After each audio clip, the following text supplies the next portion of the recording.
Good morning students. आज हम लोग क्लास 10th कंप्लीट मैथमेटिक्स का रिवीजन करेंगे, जिसमें मैथमेटिक्स के सारे ही चैप्टर कवर होंगे और उसी रेशियो में हम प्रैक्टिस करेंगे। उसी रेशियो में हम उस चैप्टर पर टाइम देंगे जिस रेशियो में उससे हमारे फाइनल एग्जाम में क्वेश्चंस आते हैं।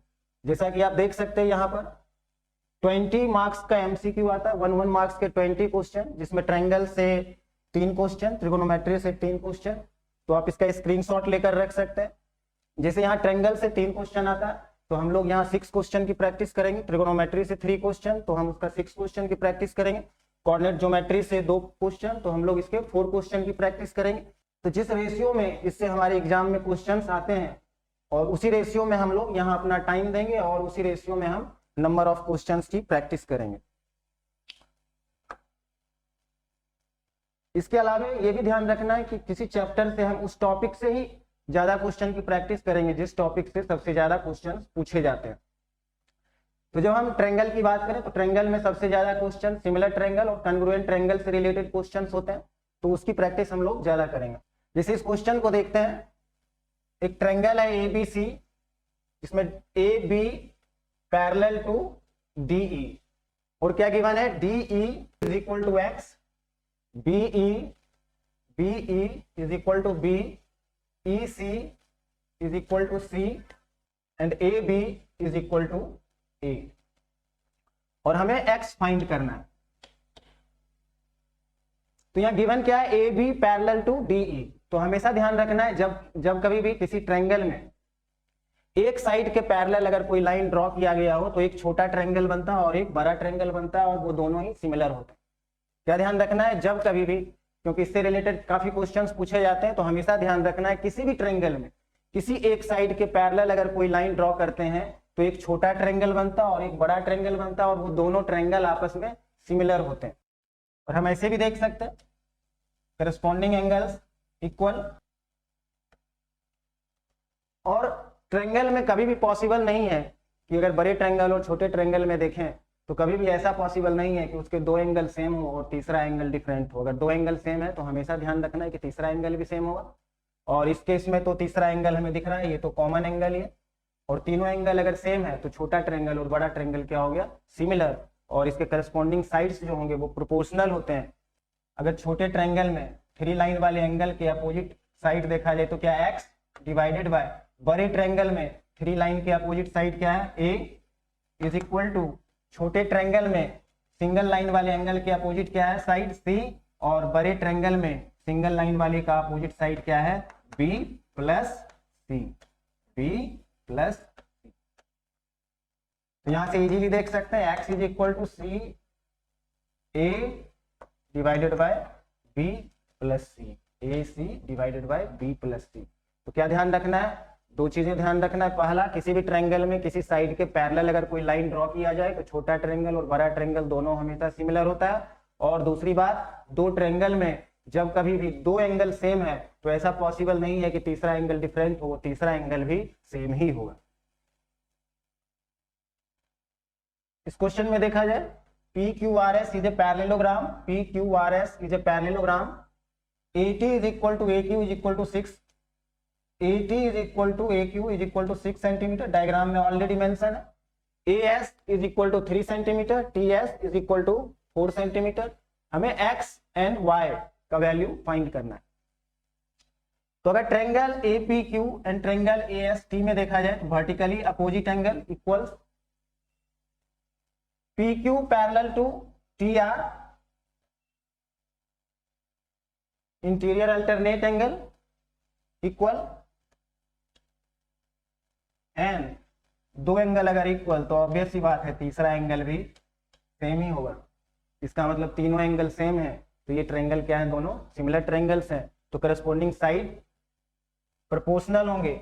लेकिन यहाँ अगर ध्यान से देखा जाए तो किसी सिमिलर ट्रायंगल में अगर 3 लाइन वाले एंगल के सामने 6 सेंटीमीटर, 3 लाइन वाले एंगल के सामने ये लेंथ भी क्या है, 6 सेंटीमीटर। तो किसी भी 2 सिमिलर ट्रायंगल में अगर कोई एक करस्पॉन्डिंग साइड इक्वल हो जाए तो वो सिमिलर तो है ही, बट सिमिलर होने के साथ साथ वो ट्रायंगल कॉन्ग्रुएंट भी हो जाते हैं और उस केस में जो करस्पॉन्डिंग साइड्स होते हैं वो एग्जैक्टली इक्वल हो जाते हैं। तो 3 लाइन के सामने वाला 6 सेंटीमीटर, इसमें भी 3 लाइन के सामने वाला 6 सेंटीमीटर, तो ये दोनों क्या हो गए, एग्जैक्टली सेम है, तो ये दोनों ट्रायंगल कन्ग्रुएंट हो गए। तो x डबल लाइन के सामने वाला, तो इसमें डबल लाइन के सामने वाला 3 सेंटीमीटर, तो फर्स्ट ट्रायंगल में भी डबल लाइन के सामने वाला x क्या आ जाएगा 3 सेंटीमीटर, और सिंगल लाइन के सामने वाला y, यहाँ सिंगल लाइन के सामने वाला 4 सेंटीमीटर, तो फर्स्ट ट्रायंगल में भी क्या हो जाएगा सिंगल लाइन के सामने y is equal to 4 centimetre. तो x 3 centimetre, y 4 centimetre. Next, triangle PQR is shown below. ST is drawn such that angle PRQ equal to angle STQ. Angle PRQ is equal to angle STQ.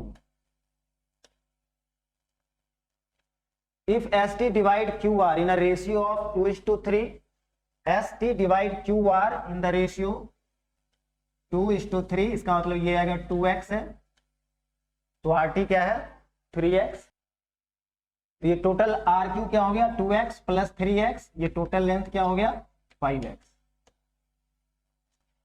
अभी मैंने बताया था किसी triangle में किसी एक side के पैरेलल अगर दूसरा लाइन ड्रॉ करते हैं तो एक छोटा ट्रायंगल बनता है, एक बड़ा ट्रायंगल बनता है, और वो दोनों ही ट्रायंगल है ना सिमिलर होते हैं। तो यहाँ अगर देखा जाए ये angle P R Q is equal to angle S T Q, जो कि अगर देखा जाए पी आर और एस टी लाइन के अकॉर्डिंगली तो ये दोनों क्या है करस्पॉन्डिंग एंगल, और करस्पॉन्डिंग एंगल अगर इक्वल है इसका मतलब P R parallel to S T, और किसी ट्रायंगल में एक साइड के पैरेलल अगर दूसरा लाइन ड्रॉ करते हैं तो छोटा ट्रायंगल और बड़ा ट्रायंगल दोनों क्या होंगे सिमिलर होंगे। तो करस्पॉन्डिंग एंगल के लिए देखा जाए तो एंगल पी एंगल एस के इक्वल होगा, और दो एंगल अगर सेम है तो ऑब्वियस सी बात है तीसरा एंगल भी सेम ही होगा, और इस केस में तो हमें क्लियरली दिख रहा है कि तीसरा एंगल क्या है कॉमन एंगल है, तो वो सेम होना ही होना है।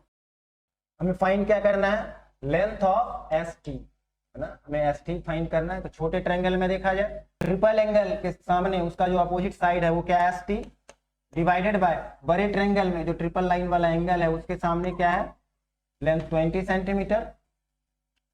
छोटे ट्रायंगल में देखा जाए सिंगल लाइन वाले एंगल के सामने क्या है 2x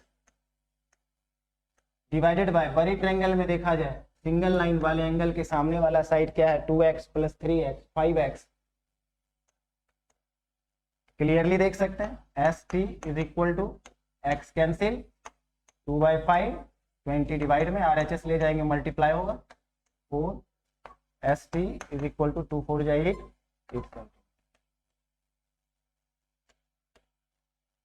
नेक्स्ट,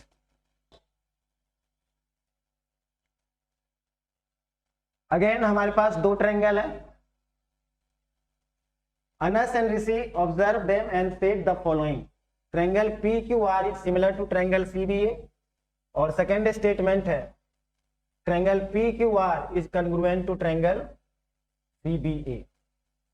तो यहाँ डायग्राम में गिवन है सिंगल लाइन डबल लाइन वाला एंगल डबल लाइन वाला एंगल, दो एंगल दोनों ट्रायंगल के दो एंगल सेम है, तो इस दोनों ट्रायंगल में उसके दो एंगल सेम है तो ऑब्वियस सी बात है तीसरा एंगल भी सेम ही होगा।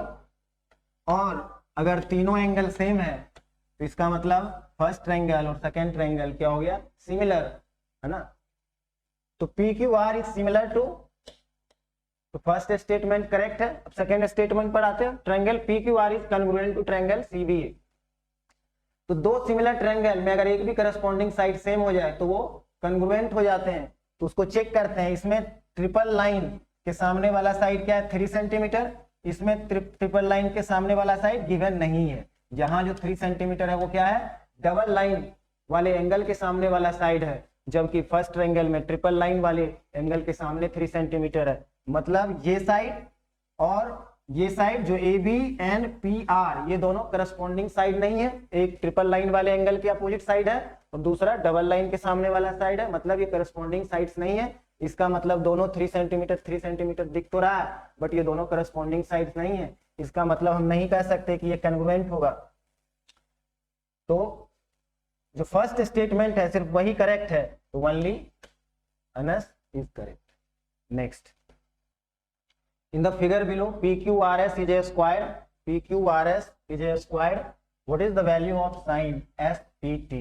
SPT ये अगर थीटा है तो हमसे क्या पूछा गया है sin थीटा। अगर ये स्क्वायर है, ये थीटा, तो ऑब्वियस सी बात है ये क्या होगा 90 डिग्री माइनस थीटा, और किसी राइट एंगल ट्रायंगल में एक एंगल 90 माइनस थीटा, तो दूसरा एंगल क्या हो गया थीटा।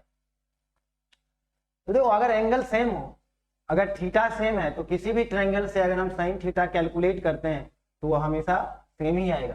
तो हमसे पूछा क्या गया एंगल एसपीटी, एंगल एसपीटी, तो जरूरी नहीं है हम इस ट्रायंगल से कैलकुलेट करें, ऑलरेडी हमारे पास एक ट्रायंगल है जिसका तीनों साइड्स हमें गिवन है। तो साइन ट्रायंगल एसपीटी, और एसपीटी क्या है थीटा, तो हमसे बेसिकली साइन थीटा ही पूछा जा रहा है, जो हम है ना जो नीचे ट्रायंगल है जिसका साइड्स हमें पता है, हम वहां से भी कैलकुलेट कर सकते हैं। तो sine theta is equal to क्या होता है अपोजिट साइड जो कि गिवन है 8 सेंटीमीटर डिवाइडेड बाय हाइपोटेनस जो कि गिवन है 17 सेंटीमीटर, तो 8/17। नेक्स्ट एक टेबल हमें गिवन है जिसमें सेक थीटा और कॉसेक थीटा के बारे में गिवन है। What are the value of P and Q, हमें पी एंड क्यू फाइंड करना है। तो ऑलरेडी हम लोग पढ़ चुके हैं साइन 90 माइनस थीटा क्या होता है कॉस थीटा, और cos 90 minus theta sine theta. Sine और कॉस एक दूसरे में कन्वर्ट होते हैं। सिमिलरली टेन और कॉट एक दूसरे में कन्वर्ट होते हैं 90 माइनस थीटा करने पर। और सिमिलरली ध्यान रखना सेक थीटा और कॉसेक थीटा एक दूसरे में कन्वर्ट होते हैं जब हम 90 माइनस थीटा करते हैं। तो सेक 90 माइनस थीटा यही क्या होता है कॉसेक थीटा, और कॉसेक 90 माइनस थीटा होता है तो यही क्या हो जाता है सेक थीटा। तो एक्चुअली ये दोनों इक्वल ही होते हैं, तो P और कुछ नहीं 1.7 ही होगा, Q और कुछ नहीं 1.1 ही होगा, क्योंकि सेक 90 माइनस थीटा कॉसेक थीटा होता है और कॉसेक 90 माइनस थीटा ही सेक थीटा होता है, तो ये दोनों आपस में इक्वल होंगे। तो P 1.7 Q 1.1। नेक्स्ट एक ट्रिगोनोमेट्रिक प्रॉब्लम सॉल्व किया हुआ है, हमें फाइंड करना है which step is the incorrect, किस स्टेप में एरर है, कौन सा स्टेप इनकरेक्ट है। तो ध्यान से देखना होगा cosec plus cot minus 1 divided by cosec minus cot plus 1। यहां अगर ध्यान से देखो 1 की जगह क्या लिख दिया cot square minus cosec square, जबकि cosec square theta minus cot square theta is equal to 1 होता है ना, जबकि 1 की जगह यहाँ उल्टा लिख दिया cot square minus cosec square. यहाँ क्या होना चाहिए cosec square minus cot square, मतलब जो स्टेप 1 है यही क्या है इनकरेक्ट है ना। Cosec square minus cot square की जगह क्या लिखा गया है cot square minus cot square, तो step 1 is incorrect step. Next given that sin theta is equal to a by b then cos theta. तो जब कभी भी एक ट्रिगोनोमेट्रिक रेशियो गिवन हो और बाकी कोई दूसरा ट्रिगोनोमेट्रिक रेशियो अगर पूछा जाए तो सिंपली क्या करना एक डायग्राम बनाना, क्या गिवन है sine theta a by b, एक थीटा बनाना और इस तरीके से साइड्स लिखना है कि साइन थीटा क्या हो जाए a by b। तो साइन थीटा क्या होता है opposite side a divided by hypotenuse a b। तो ऑब्वियस सी बात है जो थर्ड साइड है उसको हम पाइथागोरस थ्योरम से फाइंड कर सकते हैं, जो कि क्या आ जाएगा under root B square minus A square. अब इस राइट एंगल ट्रायंगल का तीनों ही साइड हमें पता चल गया। अब कोई भी ट्रिगोनोमेट्रिक रेशियो अगर हमसे पूछा जाता है तो इसको देखकर हम इजीली आंसर कर सकते हैं। हमसे क्या पूछा गया है cos theta is equal to easily देख सकते हैं adjacent side under root B square minus A square divided by hypotenuse B. ठीक है, तो जब कभी भी कोई ट्रिगोनोमेट्रिक रेशियो गिवन हो तो उसके अकॉर्डिंग हमें एक डायग्राम बनाना होता है, पाइथागोरस थ्योरम से हमें थर्ड साइड लिखना होता है और उस ट्रायंगल में अब तीनों साइड हमें पता चल गया। अब कोई भी ट्रिगोनोमेट्रिक रेशियो हमसे पूछा जाएगा तो इस ट्रायंगल को देखकर हम आंसर कर सकते हैं। Next sec a plus 10a into 1 minus 9a equal sec a sine a cosec a।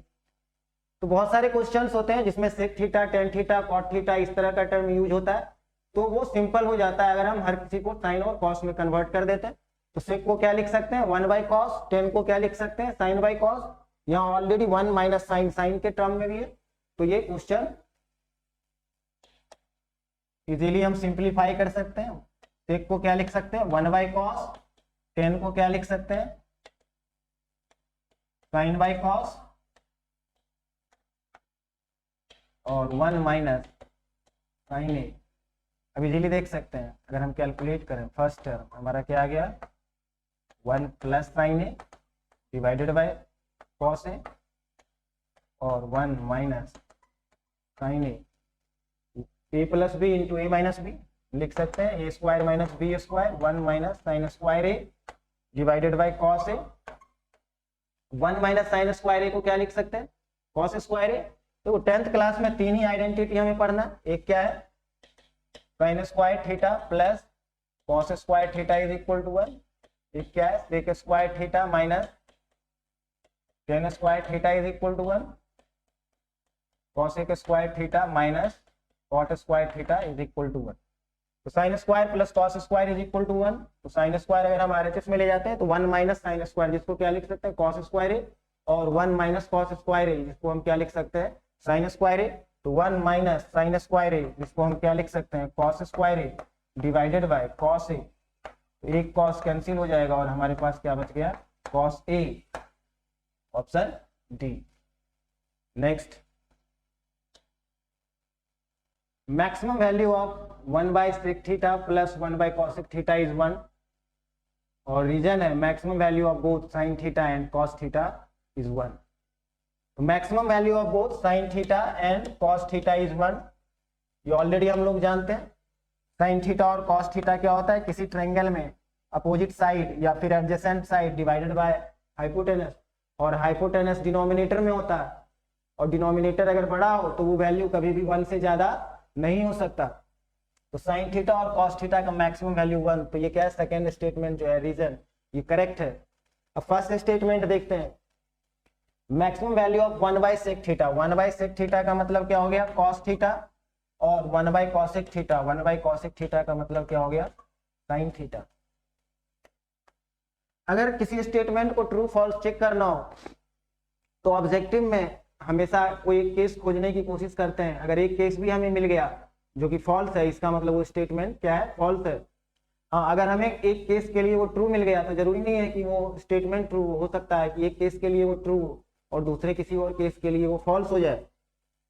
लेकिन अगर एक केस के लिए भी अगर स्टेटमेंट फॉल्स हो गया तो ये पक्की बात है कि वो स्टेटमेंट फॉल्स ही रहा होगा। तो इस तरह के केसेस में हम एग्जाम्पल लेकर भी कर सकते हैं।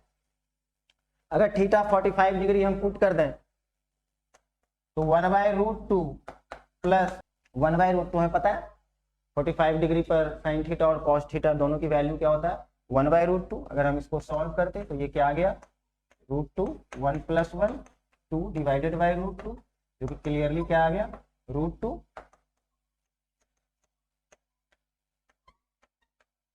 और रूट 2 1 से बड़ा वैल्यू होता है, इसका मतलब अगर हम कह रहे हैं कि cos theta plus sine theta का मैक्सिमम वैल्यू 1 है, ये स्टेटमेंट फॉल्स है, क्योंकि हम इजीली देख रहे हैं एक वैल्यू अगर हमने लिया तो वहां पर sine theta plus cos theta क्या आ गया 1 से ज्यादा आ गया।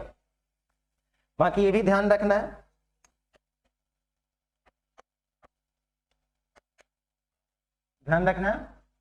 अगर a sign theta plus b cos theta type का कोई टर्म हो तो इसका मैक्सिमम वैल्यू होता है under root A square plus B square और मिनिमम वैल्यू होता है minus of under root A square plus B square.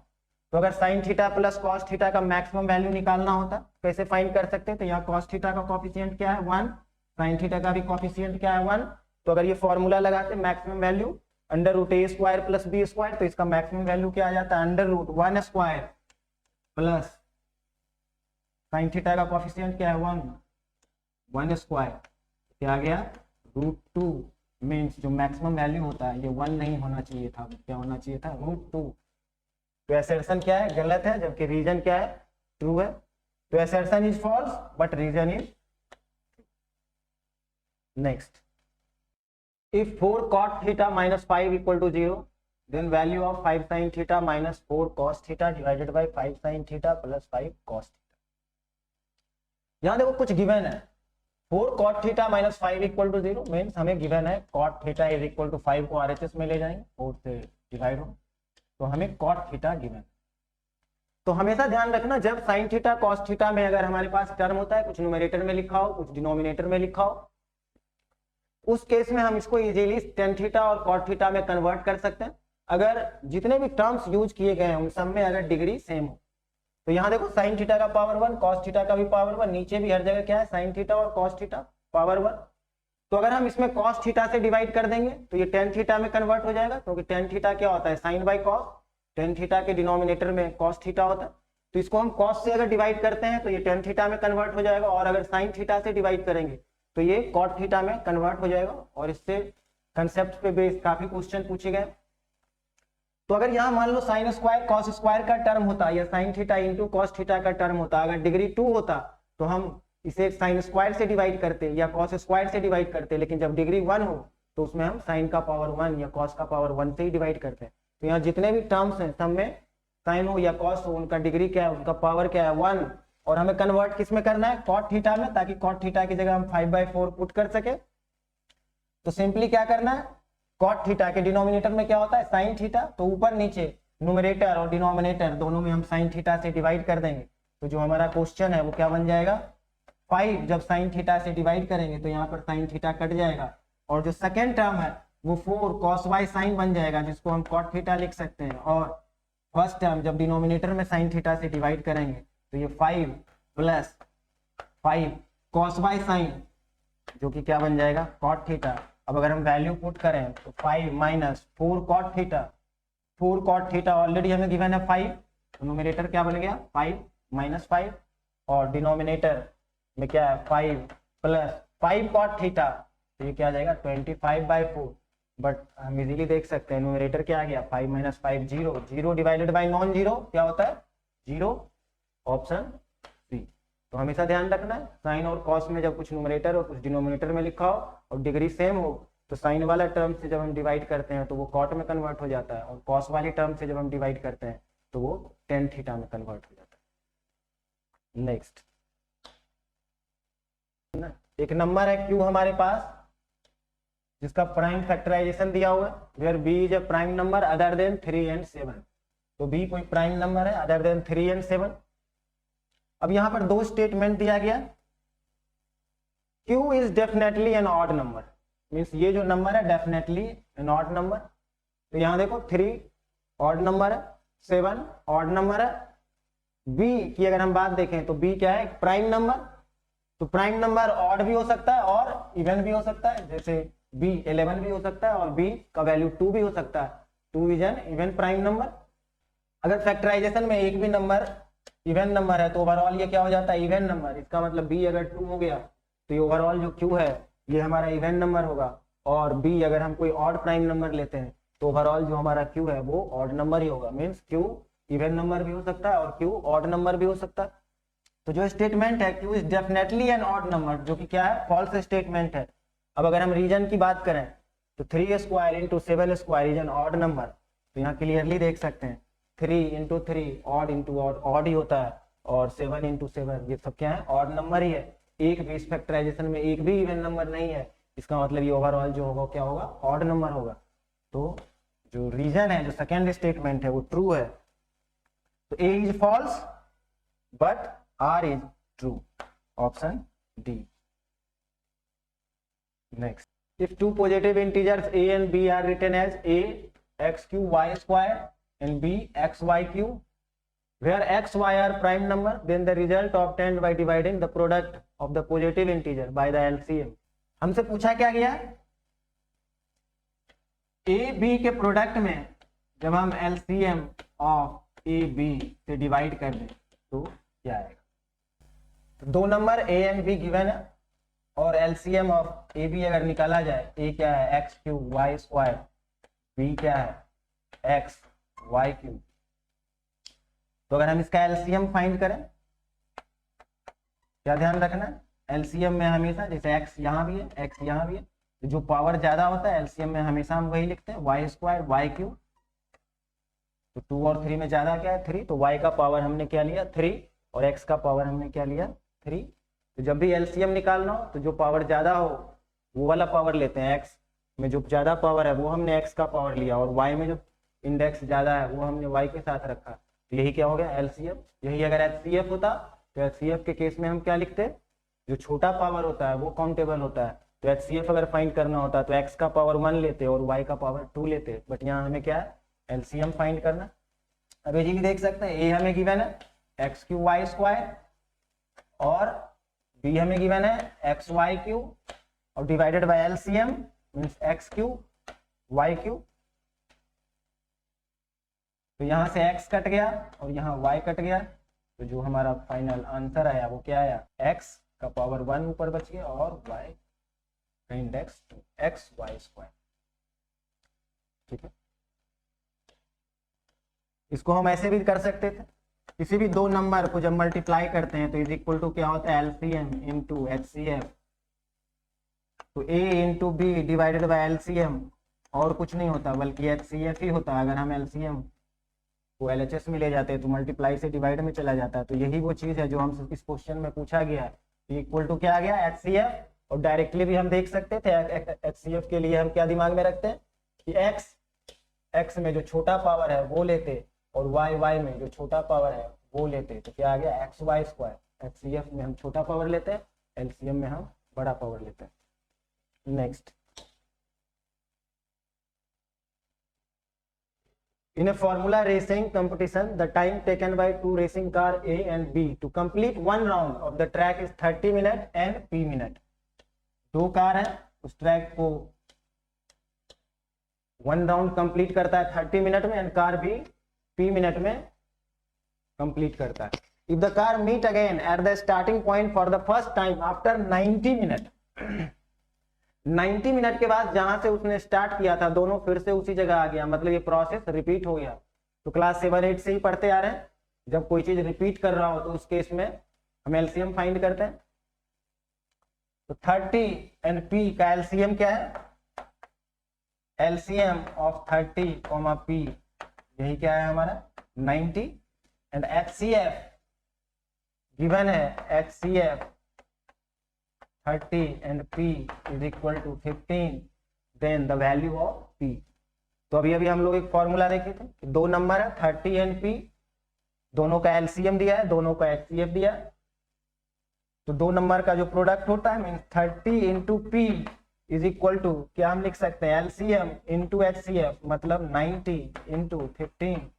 Last question में ये फॉर्मूला देखे थे, दो नंबर का प्रोडक्ट हमेशा क्या होता है LCM into HCF। 30 into p is equal to 90 into 15, p is equal to 90 into 15 divided by 30, 15 3 जा 45, then the value of p क्या आ गया 45। next, if two positive integer p and q can be expressed as p is equal to ab square and q is equal to a3b, ab being prime number then LCM of pq same। अभी हम लोग देखे थे जब LCM लेते हैं हमें p given है ab स्क्वायर और q गिवन है a का पावर 3b है ना। जब LCM लेना हो तो बड़ा पावर लेते हैं और जब HCF लेना हो तो छोटा पावर लेते हैं।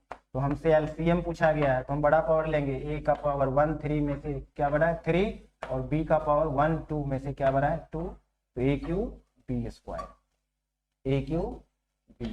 हमेशा ध्यान रखना एलसीएम में हमेशा बड़ा पावर लेते हैं और एचसीएफ में छोटा पावर लेते हैं। Next, it is proposed to build a new circular park equal in area to the sum of area of two circular park of diameter 16 metre and 12 metre. दो पार्क है,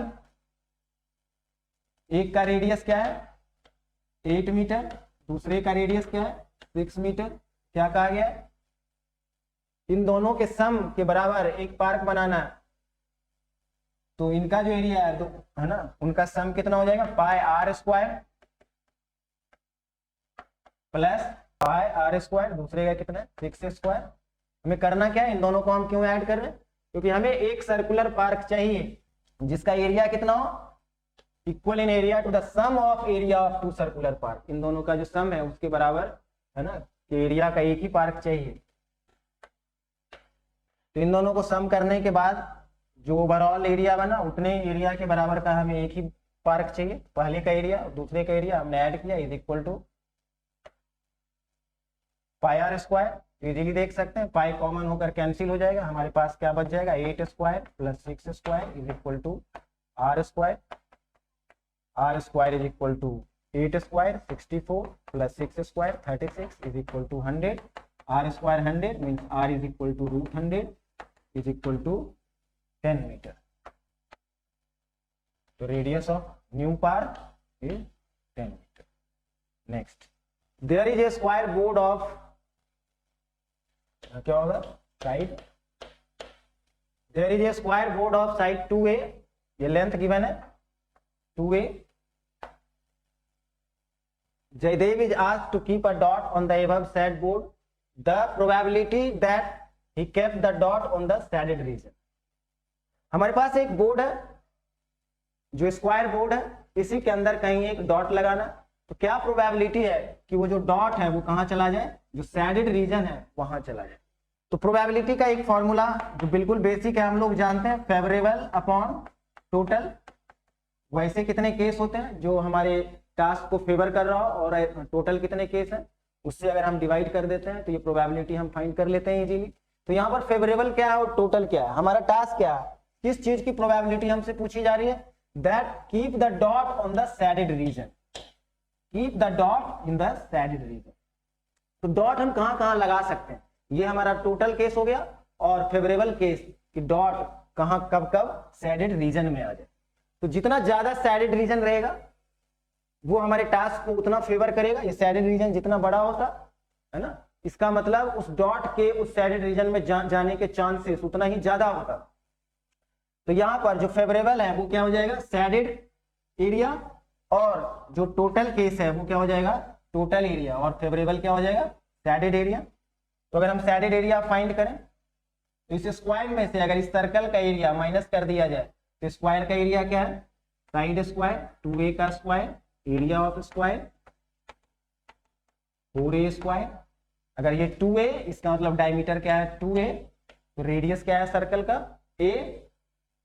तो अगर हम इस सर्कल का एरिया फाइंड करें, a क्या आ गया पाई आर स्क्वायर। तो हमें स्क्वायर का भी एरिया पता है, सर्कल का भी एरिया पता है, स्क्वायर के एरिया में अगर हम सर्कल का एरिया माइनस कर दें तो जो हमारा शैडेड एरिया है ये आ जाएगा, क्या आ जाएगा 4a square minus pi a square, a square common लेंगे 4 माइनस पाई a स्क्वायर, यही हमारा क्या हो गया shaded area.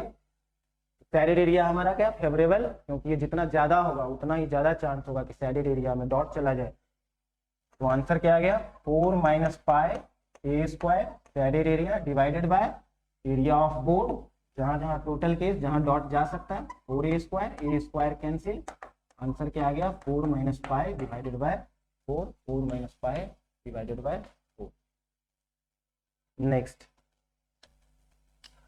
Regular pentagon is inscribed in a circle, एक पेंटागन है 5 sides inscribed in a circle with centre O of radius 5 centimetre, radius given है 5 centimetre.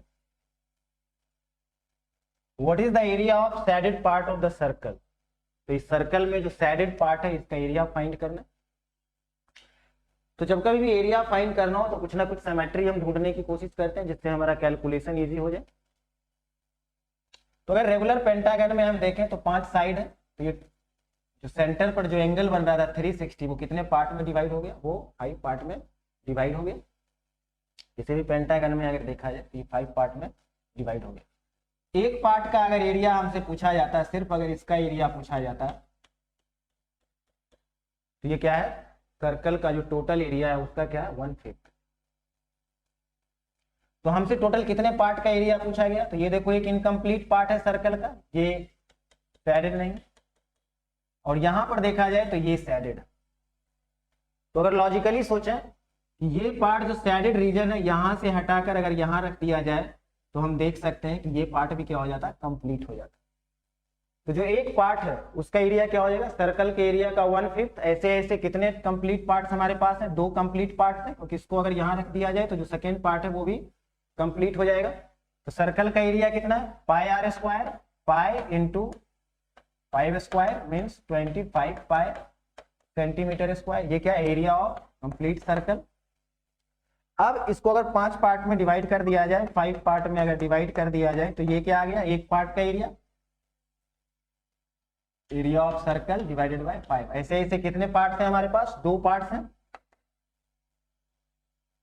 तो इसमें हम अगर 2 से मल्टीप्लाई कर दें तो यही क्या आ जाएगा? Area of shaded part 5 into 2 10 pi centimetre square.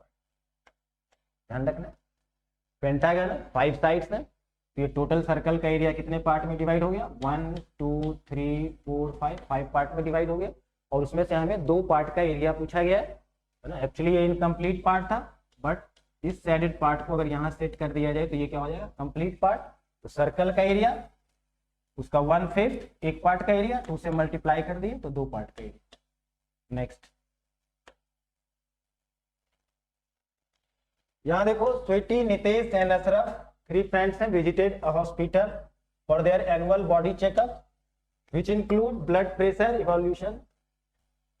तो हॉस्पिटल में ब्लड प्रेशर चेक करने में यहाँ रिजल्ट दिया हुआ है 121 mmHg, Nitesh 147 mmHg, Ashraf 160 mmHg। और यहाँ पर डाटा दिया हुआ है कि उस दिन जितने भी पेशेंट्स आए थे, है ना, नंबर ऑफ पेशेंट्स और उनका ब्लड प्रेशर किस रेंज में था, है ना, वो डाटा दिया हुआ। Who among the friends have blood pressure reading that fall in the model class, है ना। तो मॉडल क्लास, तो अगर यहां पहले हम देखें 1 to 1 इसमें क्या आ गया? 1 to 1 नितेश 147 कहाँ होता है? 145 से 155 के बीच में, तो नितेश कहाँ? 147। और अशरफ 160 कहाँ लाई करेगा? 155 से 160 अशरफ, है ना, मींस 155 से 165 के बीच में लाई करेगा। अब हमें ये बताना है कि इन तीनों में से कौन मॉडल क्लास में बिलोंग कर रहा है। तो मॉडल क्लास क्या होता है? जिस क्लास का फ्रीक्वेंसी सबसे ज्यादा हो उसी क्लास को हम क्या बोलते हैं? Model class. तो अगर हम क्लियरली देख सकते हैं सबसे ज्यादा फ्रीक्वेंसी किसका है? 19। तो यही हमारा क्या हो गया? Model class. तो मॉडल क्लास में कौन है? नितेश। तो हमेशा ध्यान रखना है मॉडल क्लास क्या होता है? जिस क्लास का फ्रीक्वेंसी सबसे ज्यादा हो उसी को हम क्या बोलते हैं? Model class. Next, if mod of some data is 7 and their mean is also 7 then their median is। तो एक इंपेरिकल फॉर्मूला बोलते हैं, वो ध्यान रखना है, mod is equal to 3 into median minus 2 into mean. क्या क्या गिवन है? मॉड गिवन है 7, मीडियन पूछा जा रहा है माइनस 2 इंटू मीन, और मीन भी हमें गिवन है। तो अगर हम उसको इधर करें 7 to 14 प्लस 7, ये क्या आ गया? 21 is equal to 3 into median. तो 3 से अगर हम इधर डिवाइड कर दें तो हम इजीली देख सकते हैं मीडियन भी क्या आ गया? मीडियन क्या आ गया? 7। फॉर्मूला ये ध्यान रखना है, mode is equal to 3 into median minus 2 into mean. कोई 2 गिवन हो तो तीसरा हम फाइंड कर सकते हैं। बाकी इस केस में इतना करने की जरूरत भी नहीं थी। मॉड, मीडियन और मीन, इन तीनों में जब कभी भी 2 अगर इक्वल हो तो समझ जाना है जो तीसरा जो नहीं गिवन है वो भी उतना ही हो। तो यहाँ पर गिवन है मॉड भी 7 है और मीन भी 7 है, इसका मतलब मीडियन भी क्या होगा? 7 ही होगा। इन तीनों में से कोई भी 2 अगर इक्वल है तो तीसरा भी उतना ही होता है।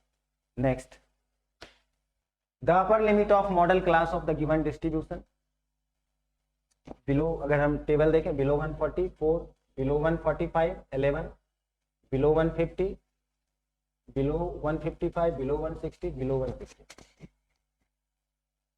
तो बिलो 140 क्या है? 4। बिलो 145 11, मतलब 140 से 145 अगर हम देखें तो टोटल 145 से कम कितने हैं? 11। और उसमें से 4 तो ऐसे हैं जो 140 से भी कम है। इसका मतलब 140 से 145 के बीच में कितना रहा होगा? जो इन दोनों का डिफरेंस है 7, मींस जो 11 145 से नीचे हैं उसमें से 7 रहा होगा 140 से 145 और 4 140 से भी नीचे, है ना। तो 140 से 145 कितने हो गए 7। सेम लॉजिक से 150 से नीचे 29 है जिसमें से 11, तो 145 से भी नीचे है, तो 145 से 150 के बीच में कितने हो जाएंगे, इन दोनों का डिफरेंस क्या है 18, है ना। सिमिलरली 150 से 155 के बीच में कितने हो जाएंगे, इन दोनों का डिफरेंस क्या है 11, इन दोनों का डिफरेंस क्या है 6, इन दोनों का डिफरेंस क्या है 5। तो आगे हम देख सकते हैं ये आगे जो भी फ्रीक्वेंसी है 11, 6, 5, तो अगर हम देखें सबसे ज्यादा फ्रीक्वेंसी किसकी है 18, 145 से 150। तो मॉडल क्लास हमसे पूछा गया, मॉडल क्लास के बारे में पूछा गया, तो सबसे ज्यादा फ्रीक्वेंसी जिस क्लास को होता है उसी को हम क्या बोलते हैं मॉडल क्लास। तो क्लियरली देख सकते हैं 145 से 150 यही क्या है हमारा मॉडल क्लास। और पूछा गया है upper limit of the model class, तो जो पहले लिखा होता है उसको हम क्या बोलते हैं लोअर लिमिट, बाद वाले को क्या बोलते हैं अपर लिमिट। तो मॉडल क्लास का अपर लिमिट क्या है 150 और लोअर लिमिट क्या है 145। हमसे अपर लिमिट पूछा गया क्या हो गया 150। Next, a quadratic polynomial the sum of whose 0 is 0 and 1 0 is 4। Quadratic equation है जिनके रूट्स का सम, जिनके जीरोज का सम 0 है और एक जीरो क्या है 4, मतलब 1 रूट क्या है 4। तो एक रूट अगर 4 है और सम 0 है तो ऑब्वियस सी बात है दूसरा रूट क्या रहा होगा -4। अगर एक रूट 4 है और सम 0 है तो दूसरा क्या होगा -4। तो क्वाड्रेटिक इक्वेशन हम इजीली देख सकते हैं क्या आ जाएगा x - 4 इंटू एक्स -4 x + 4, यही हमारा क्वाड्रेटिक है ना एक्सप्रेशन रहा होगा, पॉलिनोमियल रहा होगा, ताकि एक रूट 4 आ जाए और एक रूट -4 आ जाए। a + b a - b क्या आ गया x² - 16 x² - 16, है ना। Next, graphically the pair of equation 6x - 3y + 10 एक लीनियर इक्वेशन है एंड 2x - y + 9 = 0, ये भी क्या है लीनियर इक्वेशन है। तो जितने भी लीनियर इक्वेशन होते हैं एक्स वाई प्लेन में अगर हम उसे ड्रॉ करते हैं तो वो स्ट्रेट लाइन ही होता है। तो हमसे क्या पूछा जाए रिप्रेजेंट 2 लाइन, ऑब्वियस सी बात है हमेशा वो लाइन ही होंगे which are intersecting at exactly 1 point. Means ये दो ऐसे लाइन है जो एक पॉइंट पर इंटरसेक्ट कर रहा है ना। ये ऑप्शन ए है। ऑप्शन बी क्या है इंटरसेक्टिंग एट एग्जैक्टली 2 पॉइंट्स। तो कभी भी दो लाइन एग्जैक्टली 2 पॉइंट पर इंटरसेक्ट नहीं करते, तो ये वैसे ही पॉसिबल नहीं है। कोइंसिडेंट ऑप्शन सी क्या है मीन्स एक के ऊपर दूसरा, और ऑप्शन डी ये क्या है parallel means not intersecting each other.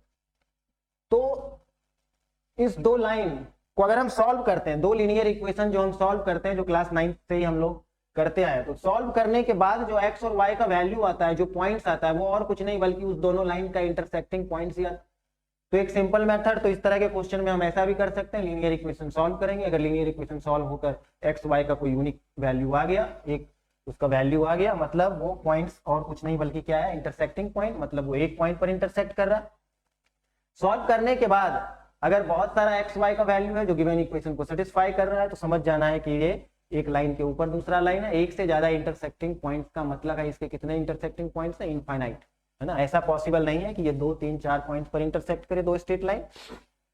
और अगर ऐसा कुछ आ गया जो पॉसिबल ही नहीं है, एक भी सॉल्यूशन नहीं आया, इसका मतलब ये दोनों लाइन क्या रहे होंगे पैरेलल। तो इसको अगर हम सॉल्व करने की कोशिश करें 6x - 3y + 10 = 0 पहला इक्वेशन। दूसरा इक्वेशन 2x - y + 9 = 0। तो यहाँ 6x है, तो इस इक्वेशन में अगर 3 से मल्टीप्लाई कर दें तो ये क्या बन जाएगा 6x - 3y + 9 = 0। अब क्लियरली देख सकते हैं फर्स्ट इक्वेशन में अगर सेकेंड इक्वेशन हम माइनस कर दें तो ये दोनों ही कट गया, और इस केस में क्या आ गया 10 - 9 1 = 0। कुछ ऐसा आ गया जो पॉसिबल ही नहीं है, मतलब इन दोनों इक्वेशन को सॉल्व करके कोई ऐसा एक्स वाई नहीं आ सकता जो दोनों इक्वेशन को सेटिस्फाई करे, मतलब एक भी इंटरसेक्टिंग पॉइंट्स नहीं आया। तो कौन सा केस रहा होगा, ये दोनों लाइन पैरेलल रहे होंगे। बाकी थ्योरेटिकली अगर ध्यान रखना, अगर दो लाइन का इक्वेशन हो a1x plus b1y plus c1 equal to 0 and a2x plus b2y plus c2 equal to 0 intersecting at exactly one point. ये कब होता है? जब a1 by a2 not equal to b1 by b2 हो, तो उस केस में ये क्या होता है? Intersecting at exactly one point. और कोइंसिडेंट कब होता है? जब ये दोनों इक्वेशन एग्जैक्टली सेम हो जाए।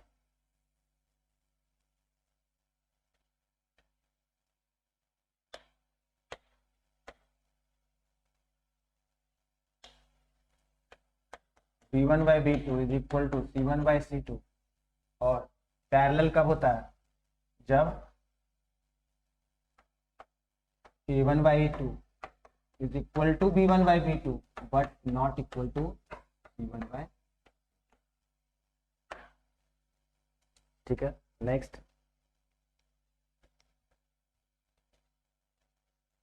The quadratic equation x square minus 8x plus k equal to 0 has real roots, है ना? तो क्वाड्रेटिक इक्वेशन है, इसके रूट्स क्या है? रियल। अगर हम कंडीशन लगाए रियल रूट्स का तो क्या होता है? d greater than equal to 0। तो d क्या होता है? बी स्क्वायर माइनस 4ac, यहाँ b क्या है? माइनस एट का स्क्वायर 64 माइनस 4ac, 4a क्या है? 1, c क्या है? k greater than equal to 0।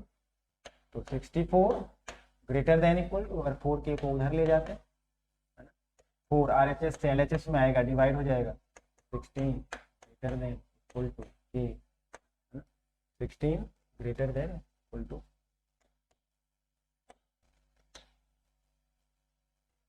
What is the root of 3x square equal to 6x? तो जब कभी भी रूट निकालना हो तो कभी LHS RHS हम कैंसिल नहीं करते। अगर हम x कैंसिल कर दें तो वहां से हमारे रूट गायब हो जाते हैं। तो हमेशा क्या करना है? 3x स्क्वायर 6x RHS में प्लस है, LHS में आएगा तो माइनस 6x, है ना, इक्वल टू 0। अब अगर हम इसको फैक्टराइज करें तो यहाँ भी 3, यहाँ भी x, 3x हम कॉमन ले सकते हैं, तो यहाँ क्या बच गया? 1x माइनस यहाँ क्या बच गया? 2।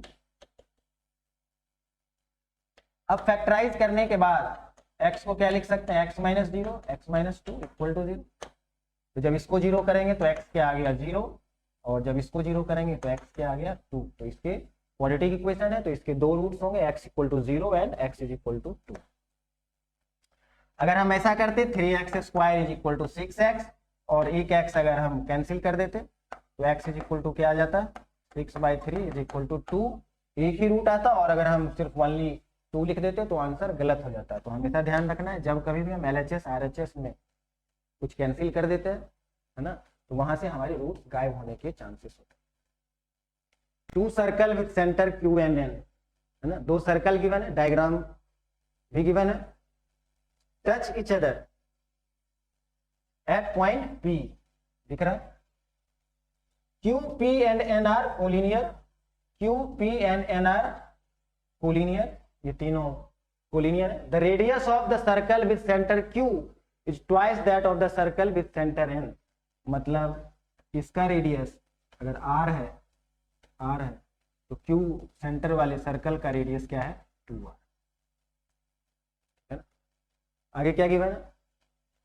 QX is a tangent to the circle with centre N। QX क्या है? एक टेंजेंट है। QX का वैल्यू दिया हुआ है, ये 3 centimetre. What is the radius of the circle with centre N? हमेशा क्या करना है, जब कभी ज्योमेट्री वाले सवाल हो तो डायग्राम बनाना है, और जो कुछ भी गिवन है उसको हम डायग्राम पर लिख लेते हैं फिर सोचना स्टार्ट करते हैं। तो यहां हमें दिख रहा है एक रेडियस है और एक टेंजेंट है, पता है रेडियस और tangents are perpendicular to each other. तो यहाँ पर हमारे पास एक राइट एंगल ट्रायंगल आ गया, जिसमें एक साइड्स r है और दूसरा साइड 2r प्लस 2r, जो हाइपोटेनस है वो क्या आ गया? 3r। तो अगर हम पैथागोरस थ्योरम लगाएं तो H square is equal to A square plus B square equal to R square plus 18 square.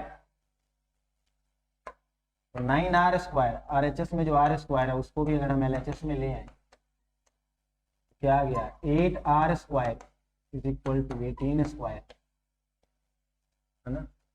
R square क्या आ गया 18 स्क्वायर डिवाइडेड बाई 8, आर क्या आ गया, फिर हम रूट लगाएंगे तो 18 स्क्वायर का रूट 18, 8 का रूट क्या आ जाएगा 2√2, 2 से 18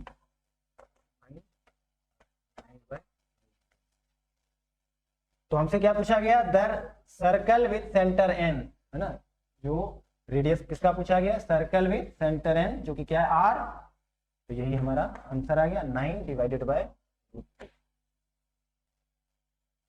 नेक्स्ट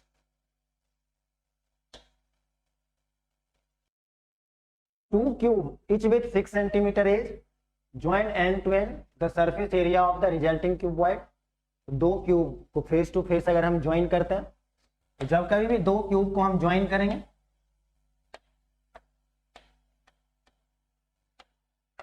तो हम इजीली देख सकते हैं जब दो क्यूब को ज्वाइन करेंगे तो उसका लेंथ अगर ये 6 था तो 6 + 6 अब कंप्लीट लेंथ क्या हो गया 12, जबकि विड्थ और हाइट में कोई फर्क नहीं आया, लेंथ उसका क्या हो गया डबल हो गया, तो एक क्यूबॉइड बन गया जिसका क्या पूछा गया surface area of the cuboid, जिसका L कितना है 12, B कितना है 6, H कितना है 6, तो सरफेस एरिया क्या होता है क्यूबॉइड का 2 × LB + LH + BH,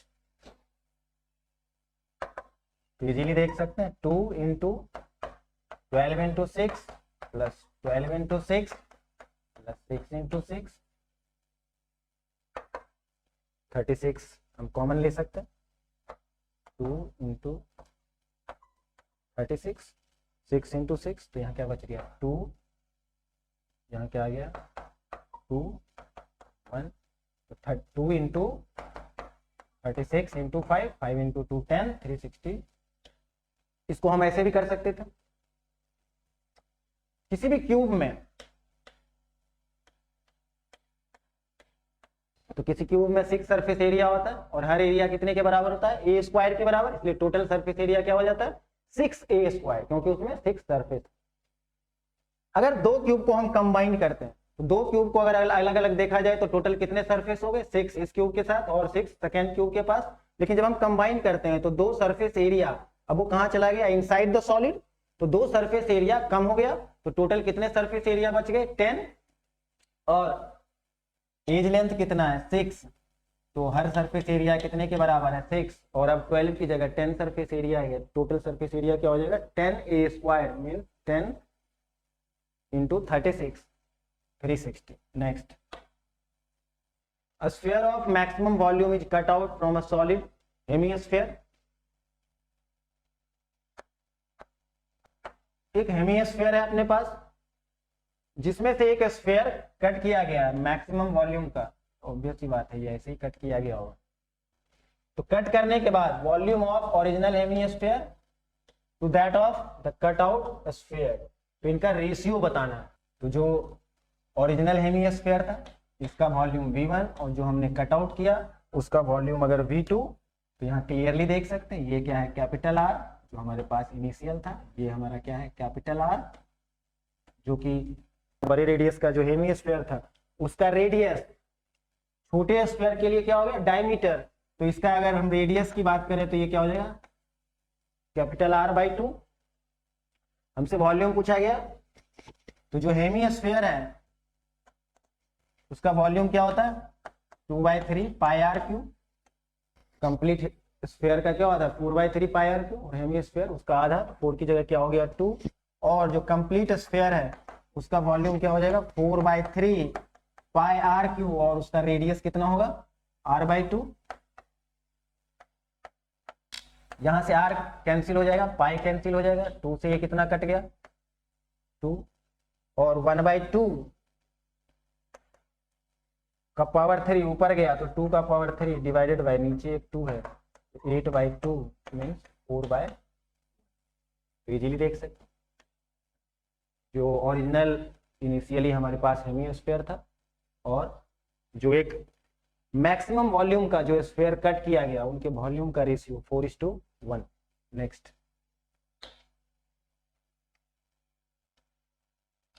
अब हम लोग कुछ 2 मार्क्स के क्वेश्चन की प्रैक्टिस करेंगे, है ना। ट्रायंगल से 1-2 मार्क्स के क्वेश्चन आने के चांसेस होते हैं, ट्रिग्नोमेट्री से 1, एरिया रिलेटेड सर्कल से 1, लीनियर इक्वेशन से 1, सर्कल से 1, है ना। तो हम लोग इसके 2-2 क्वेश्चन ट्राई करते हैं।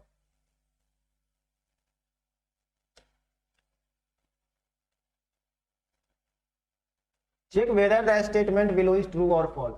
The square root of every composite number is rational. The square root of every composite number is rational. Composite number क्या होता है? जो नंबर प्राइम नहीं होते, मतलब जिसके डिविजर 2 ही होते हैं, है ना, 2 से ज्यादा डिविजर्स नहीं होते, 2 ही डिविजर्स होते हैं, वही क्या होता है? Prime number. और जिसके 2 से ज्यादा डिविजर्स होते हैं उसी को क्या बोलते हैं? Composite number. तो the square root of every composite number is rational. Justify your answer by proving rationality और इज रेशनल एज एप्लीकेबल। तो ट्रू फॉल्स चेक करना है। Square root of every composite number, एक कंपोजिट नंबर फॉर एग्जांपल हम ले लेते हैं 2 × 3 6। क्या रूट 6 रेशनल नंबर है या इरेशनल नंबर है? तो ऑब्वियसली बात है रूट 6 क्या है? इरेशनल नंबर, क्योंकि परफेक्ट स्क्वायर नहीं है किसी रेशनल नंबर का। Justify your answer by proving rationality, है ना। हमें पता है किसी रेशनल नंबर का परफेक्ट स्क्वायर नहीं है, मतलब ये क्या है? Irrational number. अगर हमें प्रूफ करना हो तो हम कंट्राडिक्टरी मेथड से करते हैं। अज्यूम कर लेते हैं कि ये जो नंबर है रूट 6 ये क्या है? एक रेशनल नंबर, है ना। क्या अज्यूम कर लेते हैं कि रूट 6 क्या है? Rational number. और कुछ ऐसा रिजल्ट हम शो कर देते हैं जो कि कभी पॉसिबल नहीं है। इसका मतलब जो हमारा एजम्पशंस था वो गलत था।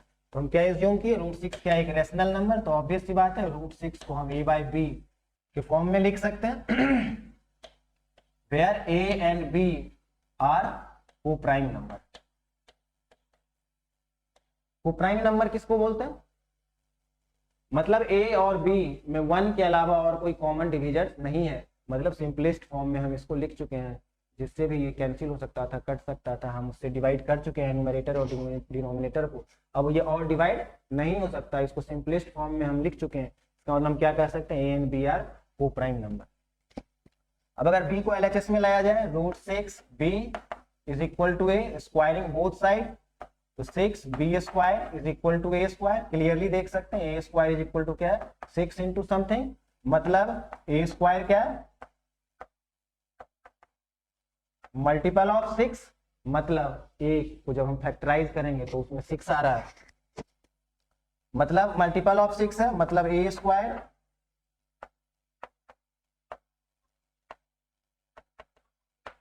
Is multiple of 2 and 3। तो a स्क्वायर को जो फैक्टराइज कर रहे हैं तो उसमें 2 and 3 है। और ऑब्वियस सी बात है a स्क्वायर में अगर 2 and 3 है तो ऑब्वियस सी बात है a में रहा होगा, तभी तो वो a स्क्वायर में है। मतलब that implies a is multiple of 2 and 3, that implies a is multiple of 6। अगर कोई 2 और 3 दोनों से कट रहा है मतलब वो 6 से भी कट जाएगा, मतलब a क्या है? Multiple of 6। a अगर मल्टीपल ऑफ 6 है मतलब a को अगर हम लिख सकते हैं 6 इंटू n मल्टीपल ऑफ 6, तो a स्क्वायर अगर स्क्वायरिंग बोथ साइड कर दें तो ये क्या हो गया? 36 n स्क्वायर। a स्क्वायर की जगह हम क्या लिख सकते हैं? 36 n स्क्वायर, क्योंकि a क्या क्या एज्यूम किया? 6n, क्योंकि हमारा रिजल्ट क्या a इज मल्टीपल ऑफ 6। अब a स्क्वायर की जगह हम रख दें, अगर जो हमारा रिजल्ट था 6b square is equal to a square की जगह हम रख दें 36 n स्क्वायर, तो यहाँ से हम इजीली देख सकते हैं b स्क्वायर भी क्या आ गया? 6 इंटू एन स्क्वायर। 36 6 से कैंसिल होने के बाद क्या बचा? 6n square. तो b square is multiple of 6, means b square is multiple of 2 and 3, that implies b is multiple of 2 and 3।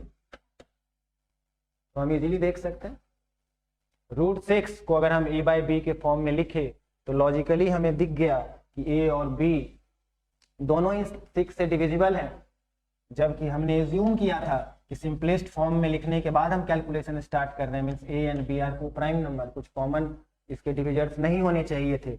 मतलब हमने जो एज्यूम किया था, है ना, वो गलत था, क्योंकि फाइनली हमारे पास कुछ ऐसा आ गया जो पॉसिबल नहीं है। तो हमारा रिजल्ट क्या आ गया? a is multiple of 6, a भी 6 से डिविजिबल है, and b is multiple of 6, b भी 6 से डिविजिबल है, जो कि कंट्राडिक्ट कर गया हमारे स्टार्टिंग में जो हमने एज्यूम किया था। मीन्स हमने जो एज्यूम किया है कि √6 is a rational number is incorrect statement.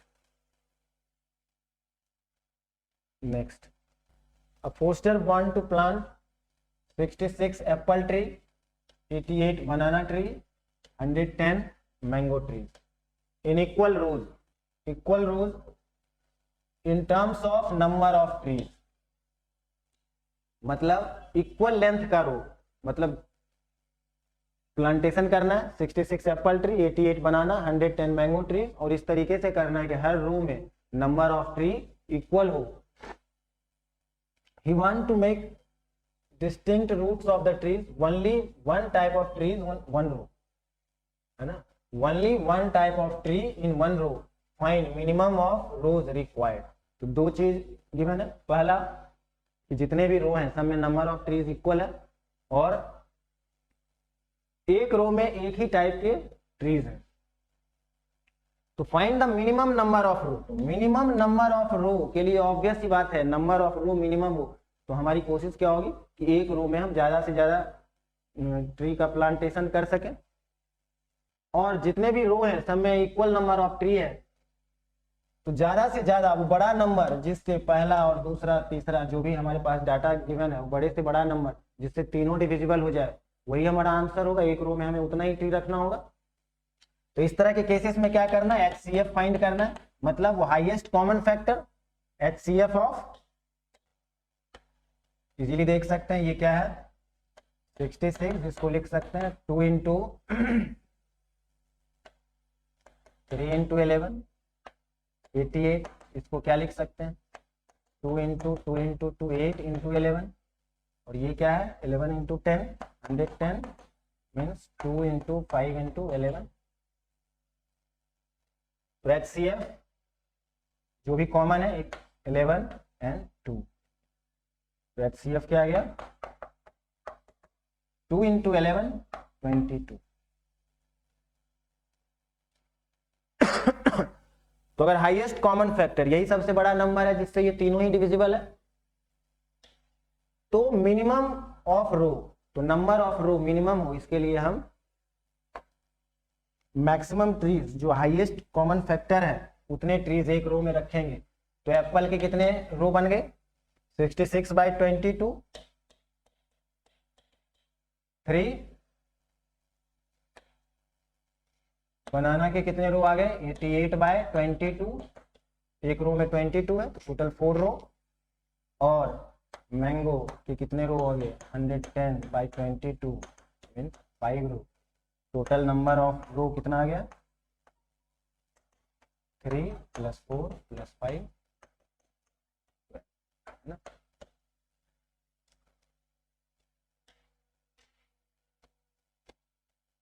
Next diagram given है, is a circle with centre O, 3 tangents drawn at A, E and C, A, E and C पर 3 टेंजेंट ड्रॉ किया। A is diameter of the circle, A क्या है diameter of the circle, the tangent intersect at point B and D, tangent intersect at point B and D। Based on the above information, evaluate whether the following statement is true or false, justify your answer। statement क्या है at least one pair of opposite side of AEDB is parallel। देखो कई बार क्या होता है इस तरह के क्वेश्चंस है ना, 4 लाइन 5 लाइन या 10 लाइन के क्वेश्चंस होते हैं, तो कई बार स्टूडेंट्स डर जाते हैं। तो ऐसे नहीं सोचना है, जितना बड़ा क्वेश्चन होता है चांसेस होता है उतना इजी क्वेश्चन। तो यहाँ इजीली देखो क्या कहा at least one pair of opposite side parallel, है ना, AEDB है ना। इसमें अगर हम देखें ABDE में तो क्लियरली देख रहे हैं AE क्या गिवन है डायमीटर, इसका मतलब AO क्या है रेडियस, और OE भी क्या हो गया रेडियस, और हमें क्या पता है रेडियस और tangents are perpendicular to each other, और ये दोनों परपेंडिकुलर हैं, है ना। तो एक लाइन में हम लिख सकते हैं, है ना, फर्स्ट लाइन में क्या लिख देंगे radius and tangents are perpendicular to each other, और सेकेंड लाइन में है ना यहाँ देखो एंगल बी ए ई और angle A E X are equal, और ये दोनों किस तरह के एंगल है? इंटीरियर अल्टरनेट एंगल है। इसका मतलब लाइन ए बी और लाइन ई डी ये तो हमेशा पैरेलल होगा ही हो, है ना। इसका मतलब ए बी और डी हमेशा पैरेलल होगा, मतलब at least one pair of opposite side वो तो पैरेलल होना ही होना है। अगर जो ए ई और बी डी पैरेलल हो भी सकता है, नहीं भी हो सकता है। अगर हम ऐसे बना देते तो शायद पैरेलल हो भी सकता था, और किसी एंगल पे बनाएंगे तो पैरेलल नहीं होगा, बट ए बी और ई डी हमेशा पैरेलल होंगे ही, क्योंकि इंटीरियर अल्टरनेट एंगल उसके इक्वल है। ठीक है, तो ये स्टेटमेंट क्या है? ट्रू।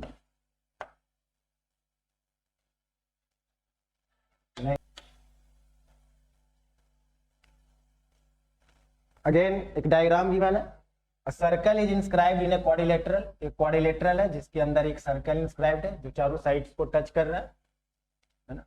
एंगल बी 90 और क्या दिया हुआ है? Angle B 90, AD 23 centimetre, AD क्या है? 23 centimetre, A B 29 centimetre and D S 5 centimetre, है ना। डी एस ये क्या है? 5 सेंटीमीटर। क्या? Find the radius R of the circle, है ना। रेडियस फाइंड करना, रेडियस और टेंजेंट पता है, ये 90, radius and tangent perpendicular to each other, तो ये दोनों क्या हो जाएंगे? 90 डिग्री। और तीन एंगल अगर 90 है किसी क्वाड्रिलेटरल, तो ऑब्वियस सी बात है फोर्थ एंगल भी क्या हो जाएगा? 90 डिग्री, है ना, क्योंकि चारों एंगल का सम क्या होता है? 360। किसी पॉइंट से जब हम किसी सर्कल पर टेंजेंट ड्रॉ करते हैं, किसी पॉइंट से जब हम किसी सर्कल पर टेंजेंट ड्रॉ करते हैं, तो दोनों टेंजेंट का लेंथ इक्वल होता है। तो डी से जब हम टेंजेंट ड्रॉ किए तो डी एस अगर 5 है तो डी आर भी क्या होगा? 5। अब अगर डी ए डी की बात करें तो टोटल क्या है? 23 सेंटीमीटर। तो डी आर ये अगर 23 सेंटीमीटर है तो आर ए कितना हो जाएगा? 23 माइनस 5 18 सेंटीमीटर। और ए आर अगर एक टेंजेंट का लेंथ अगर 18 है तो दूसरे का लेंथ भी कितना होगा? 18। तो ए से जब हम टेंजेंट ड्रॉ किए तो ए आर 18, तो ए से जब टेंजेंट ड्रॉ करेंगे तो ए क्यूब का लेंथ भी क्या हो जाएगा? 18। ए बी 29 सेंटीमीटर, तो ए बी 29 सेंटीमीटर, तो ए क्यू कितना? 18, तो बी क्यू कितना आ जाएगा? 29 माइनस 18, तो ये क्या आ गया? 11 सेंटीमीटर। अब इस स्ट्रक्चर में अगर देखा जाए तो इसके चारों एंगल 90 है, मतलब यही क्या? एक रेक्टेंगल, और ऐसे रेक्टेंगल जिसमें दो एडजेसेंट साइड्स इक्वल हो तो वो रेक्टेंगल, है ना, क्या हो जाता है? वो स्क्वायर हो जाता है। तो ये जो स्ट्रक्चर है ओ क्यू बी पी ये क्या? एक स्क्वायर है जिसका एक साइड अगर 11 हमें पता चल गया, इसका मतलब चारों ही साइड पता चल गया, तो आर इज इक्वल टू क्या आ गया? 11।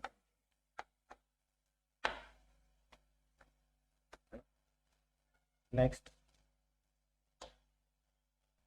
Find area of the unshaded region shown in the given figure. तो एक डायग्राम है हमारे पास, टोटल कितना है? 14। ये लेंथ 3 सेंटीमीटर, ये लेंथ भी क्या है? 3 सेंटीमीटर। बीच में क्या है? एक स्क्वायर जिसपे 4 सेमी सर्कल बना हुआ है। अगर इसका रेडियस हम मानते हैं आर, तो ये क्या हो गया? 2r। तो इजीली देख सकते हैं r plus 2r plus r 4r, है ना। यहां से यहां तक कितना हो गया? 4r। ये r क्या हो गया? डायमीटर। 3 डिस्टेंस ऊपर 3 सेंटीमीटर नीचे, तो टोटल कितना हो गया? 6 सेंटीमीटर। तो 4r प्लस 6 सेंटीमीटर, यही क्या हमारा? 14 सेंटीमीटर। 4r क्या आ गया? 14 माइनस 6 8r, इजीली क्या आ गया? 8/4 मीन 2 सेंटीमीटर। हमसे क्या पूछा गया? Unshaded region. तो टोटल एरिया में से अगर हम शेडेड रीजन का एरिया माइनस कर देंगे तो वो क्या आ जाएगा? Unshaded reason.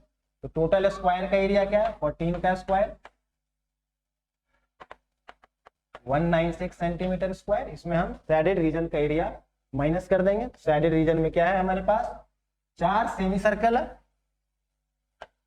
4 into semi circle का एरिया क्या होता है? पाई आर स्क्वायर बाई 2, और एक स्क्वायर है प्लस जिसका एज लेंथ क्या है? 2r, तो 2r का स्क्वायर 4r स्क्वायर।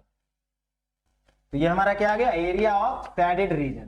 तो 2 pi are square plus 4 r square क्या आ गया, 2 pi plus 4 r square. R का वैल्यू कितना है 2 सेंटीमीटर इंटू 4, ये भी देख सकते हैं 16 plus 8 pi.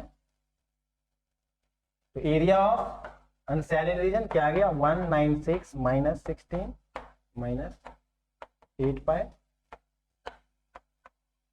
Centimetre square means 180 minus 8 pi, क्योंकि area of unshaded region total area में से सैडेड रीजन का एरिया माइनस कर देना। नेक्स्ट,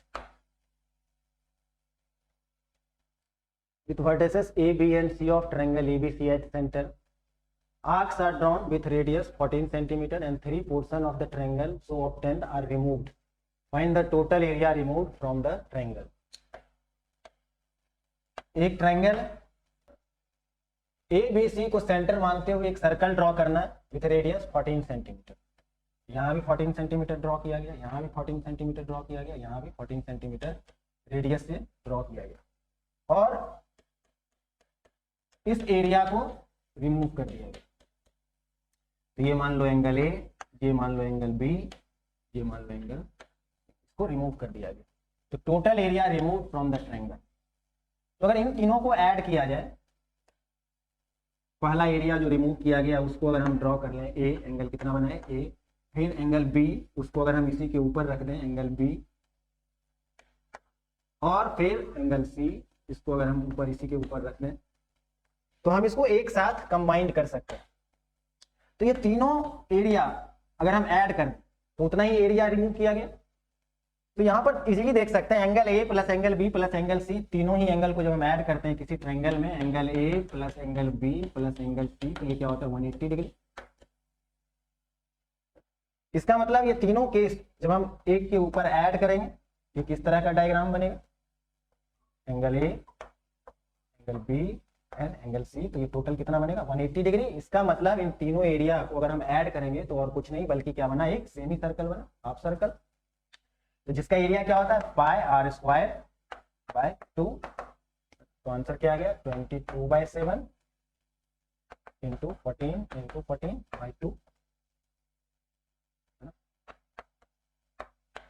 इजीली कैलकुलेट कर सकते हो, है ना, इतना एरिया रिमूव आउट कर लिया गया। नेक्स्ट, यहां देखो shown below are 2 right triangles, यहां भी एक राइट एंगल ट्रायंगल है और दूसरा राइट एंगल ट्रायंगल है। Find the length of the unknown side mark, means हमें ये साइड फाइंड करना है। इजीली देख सकते हैं ये 45 डिग्री, ये 2 सेंटीमीटर 90, तो ये भी क्या आ गया 90 माइनस थीटा, ये भी 45 डिग्री। तो ये ऐसे ही पता चल गया, ये 2 तो ये भी क्या आ गया 2, और ये 2 और 2, तो पैथागोरस थ्योरम से हम निकाल सकते हैं ये लेंथ क्या आ जाएगा 2√2। बाकी आप ट्रिगो यूज कर सकते हो, इस लेंथ से हम ये लेंथ फाइंड करेंगे L1, और जब L1 फाइंड हो गया तो L1 से हम L2 फाइंड करेंगे। ठीक है, ट्रिगो हम यूज कर सकते हैं इसमें और इसमें रिलेशन, सामने वाला साइड और क्या है हाइपोटेनस, तो हम क्या यूज कर सकते हैं साइन थीटा, 45 हमें गिवन है तो साइन 45 डिग्री क्या आ जाएगा 2 बाय हाइपोटेनस 2 बाय L1, और साइन 45 हमें पता है 1/√2, L1 हम RHS से LHS में ले गए, तो 2 बाय साइन 45 1/√2 उधर गया, तो ये क्या बन जाएगा 2√2। इस रिजल्ट को भी हम यूज कर सकते हैं। तो ये फाइनली क्या आ गया 2√2। अब सेकेंड राइट एंगल ट्रायंगल में देखते हैं। इस राइट एंगल ट्रायंगल में भी हमें क्या पता है हाइपोटेनस पता है, और जो नॉन एंगल है उसका एडजेसेंट साइड पता है। इसका मतलब हम क्या अप्लाई कर सकते हैं कॉस, क्या लिख सकते हैं cos 60 डिग्री क्या होता है बगल वाला side L2 divided by hypotenuse means 2√2। cos 60 क्या होता है sin 30 1/2 L2 divided by 2√2, to cancel L2 easily देख सकते हैं क्या आ गया √2। तो किसी भी राइट एंगल ट्रायंगल में अगर एक एंगल पता हो और कोई एक साइड पता हो तो हम बाकी के साइड्स भी निकाल सकते हैं, है ना, ट्रिगो यूज करते हुए। Next, If sin a minus cos a equal to 0 for some acute angle a, then find the value of 2 tan square a plus 1 by cos a square plus 1. कुछ given है, कुछ पूछा जा रहा है, कुछ फाइंड करना है. क्या गिवन है? sin a minus cos a is equal to 0 means sin a equal to cos a. अगर हम sin by cos से दोनों में डिवाइड कर दें तो ये क्या बन जाएगा? tan a is equal to 1, है ना. पहले भी क्वेश्चन कर चुके हैं, जब साइन कॉस में हमारे पास इक्वेशन हो तो कॉस से जब हम डिवाइड करते हैं तो वो 10 में एक आ जाता है, तो दोनों तरफ जब हम कॉस से डिवाइड करते तो साइन बाई कॉस 10 बन जाता है और कॉस बाई कॉस 1. तो हमें इनडायरेक्टली क्या गिवन है? tan a is equal to 1. Direct use कर सकते हो 2 tan स्क्वायर है